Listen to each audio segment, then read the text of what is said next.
Uma das novidades do Blender 2.90 é um novo sistema de Sky através do Sky Texture. Então é sobre isso que a gente vai falar nesse vídeo. Então eu tenho uma cena aqui que é um work in progress meu, onde basicamente a gente não tem iluminação nenhuma e essa falta de iluminação se deve exclusivamente pelo fato de que aqui a gente não tem um sol, não tem um HDR, não tem nada, apenas esse background aqui com uma cor cinza e esse strength em 1. Vejam só o que acontece quando eu coloco um Sky Texture, como por exemplo, basta eu vir aqui em Texture e agora colocar esse Sky Texture. Se você já criou isso anteriormente no Blender, vai ver que agora no 2.90 essa informação aqui ela é completamente diferente, tá? Esse node ele tem muito mais coisa para se trabalhar. Então, quando eu plugo isso aqui no Color, você já vê que aparece aqui alguma coisa na minha cena que nada mais é do que enfim, a iluminação desse Sky Texture iluminando através do nosso background. Se eu aumentar, sei lá, isso aqui para 4 talvez, a gente já vê como a intensidade aqui do nosso brilho de uma forma geral muda bastante.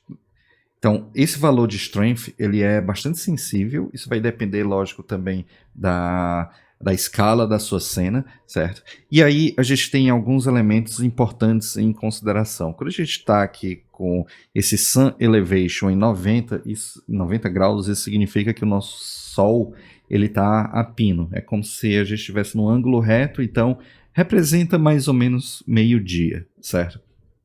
Então, se eu quiser colocar o nosso Sol diferente, tipo no ângulo mais ou menos por aqui ou por aqui, eu tenho que baixar essa elevação.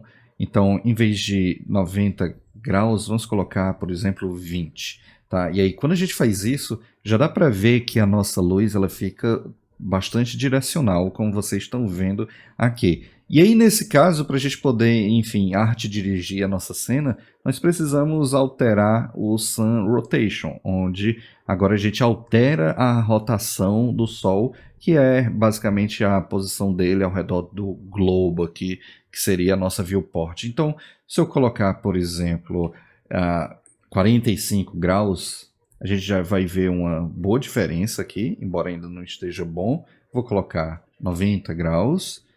Tá? Então, agora sim a gente começa a ver algo um pouco mais direcional, que vai gerando aqui umas sombras interessantes na nossa cena. Então, vou colocar tipo 135 graus agora, e agora sim, na minha opinião, fica ainda melhor. Você vê que a luz ela fica bem direcional, tem uma boa relação de contraste entre luz e sombra também. A gente pode, lógico, expandir isso, tipo, eu vou colocar 180 graus, testando outros ângulos. Aqui a gente já vê que a luz ela está indo lá mais de trás. Então vamos tipo 225. Ok. Ó, esse ângulo aqui eu gosto bastante porque ele começa a dar um brilho interessante aqui, como se fosse uma backlight no nosso cabelo, do cabelo do personagem. Então de repente a gente pode testar algo em torno disso aqui, para a gente, enfim, achar aqui uma angulação que funcione legal para a iluminação da nossa cena. Então veja só como facilmente a gente criou uma iluminação que ainda não está 100% natural, lógico, mas a gente facilmente saiu disso, que seria o nosso padrão, tá? Para algo muito melhor trabalhado através desse Sky Texture, o que vai economizar para você a utilização de mapas de HDR. Né? Não que exista um problema em utilizar mapas de HDR, mas você acaba meio que tendo que procurar várias e várias vezes mapas de HDR para iluminar a sua cena. Então, existem outros parâmetros aqui, e para falar mais sobre eles, eu vou sair dessa visão aqui da nossa câmera e deixa eu apertar a tecla Home para focar em tudo aqui no nosso cenário. E aí veja só que isso é a aparência do nosso Sky.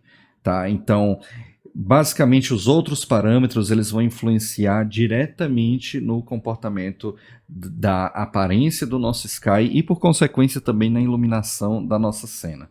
Talvez, eu vou focar nesse ângulo aqui, talvez os principais elementos depois disso sejam a gente trabalhar com esses sliderzinhos lá embaixo, que diz respeito ao Air, Dust e Ozone. Começando de baixo para cima, ozônio seria a quantidade de influência da camada atmosférica aqui na nossa cena. Tá? Então, por exemplo, se eu pegar aqui e aumentar esse ozônio de 1 para 5, tá? A gente vê que agora o nosso céu ele fica bem mais azulado. Tá? Basicamente, a gente coloca mais influência atmosférica na nossa cena, e aí a influência do amarelo do Sol diminui mais. Acho que eu vou até aumentar um pouco mais isso aqui. E aí a gente vê como a influência azul cresce. Tá? Esse dust seria, digamos, a quantidade de sujeira que tem no ar. Basicamente, não apenas sujeira, mas a gente pode imaginar como se fosse poeira, como se fosse partículas de água. Isso é muito importante para o realismo da cena. Se eu colocar, por exemplo, 5 aqui, veja como muda bastante. Aqui, o que aqui o render ele assume? Ele assume que a gente tem tanta partícula de sujeira no ambiente que essas partículas elas influenciam na iluminação e por isso a gente deixa a nossa cena com a aparência um pouco mais escura. Tá? Então isso é algo que você tem que ter em mente quando estiver trabalhando com esse parâmetro de dust. E aqui esse air é um pouco difícil de entender, mas se eu colocar isso em 5, basicamente a nossa cena ela vai ficar mais amarelada. Aqui é como se a gente tivesse as partículas de luz do Sol penetrando mais na nossa cena. Então, um equilíbrio de todos esses sliders vai ser essencial para você criar um render bem interessante. Essa simples mudança que a gente fez aqui, talvez já deu até um pouco mais de vida para a gente ter colocado um pouco mais de, digamos, influência aqui de azul na nossa cena. Eu acho que eu vou aumentar esse strength talvez para 4. Tá? Só para quem sabe clarear um pouco mais aqui a nossa cena. Eu achei que ficou legal.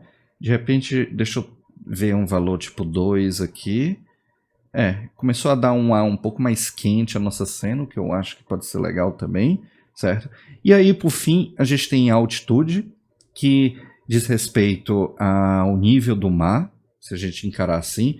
Você vê que aqui em 0 a gente assume que o nosso render está tipo, no absoluto nível do mar. Quase nunca isso vai acontecer, a menos que você esteja, sei lá, fazendo um render na praia, de uma cena na praia, mas pode ser legal sempre colocar uma mínima elevaçãozinha, certo, na nossa cena. Se eu colocar um valor bem alto, tipo 1500, veja como a nossa cena ela muda um pouco, o HDR. Aqui a gente já assume que a nossa cena está se passando 1500 metros acima do nível do mar. Então se você quer simular, sei lá, um render de um avião passando, algo assim, pode ser interessante você aumentar esse valor. Agora eu não faço ideia qual seja a altura correta para um render aéreo, mas enfim. Aqui é onde você ajusta isso. E por fim esse sun size ele vai ser o tamanho do disco do Sol.